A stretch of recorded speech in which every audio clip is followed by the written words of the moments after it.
Travis Air Force Base is doing its part in the war on terrorism. The men and women who fly the KC-10s play a critical role in the war effort. And as Abbott Dutton shows us, without them, fighter jets and cargo planes may not make it to their targets.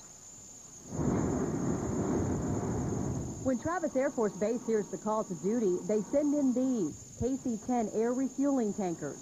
These giant cargo planes are providing a valuable tool in the war on terrorism.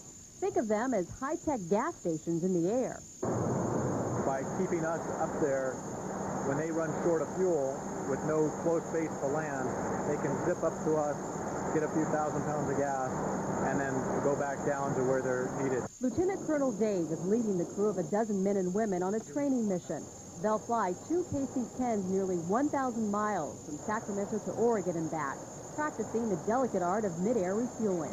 Refueling is about to take place. You can see the boom that's being lowered onto this KC-10. The 2 KC-10s are flying about 400 miles per hour, 26,000 feet high. The fuel is transferred at more than 1,000 gallons per minute. And this is where accuracy is critical, especially in rough weather. If we went through some severe turbulence, or the other aircraft, or if we had a malfunction on our aircraft, then we would have had to perform what's called a breakaway maneuver, separating the two aircraft as rapidly as possible to avoid from maybe touching or colliding or something like that. To look at the reverse refueling, we go to the rear of the plane, where a boom operator lowers the 44-foot wand into an 8-inch diameter hole. With these sticks here, we control the boom itself, and the airplane will line up about 30 feet down. Once it gets close enough, fly the boom into the aircraft. So this is where it all happens, basically.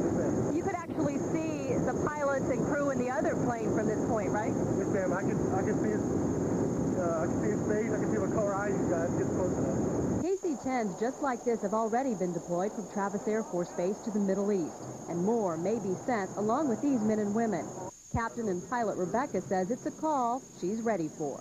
You're concerned about your personal safety, the people around you, your family, and you want to do your part to make sure that the job gets done and it's done right. And aside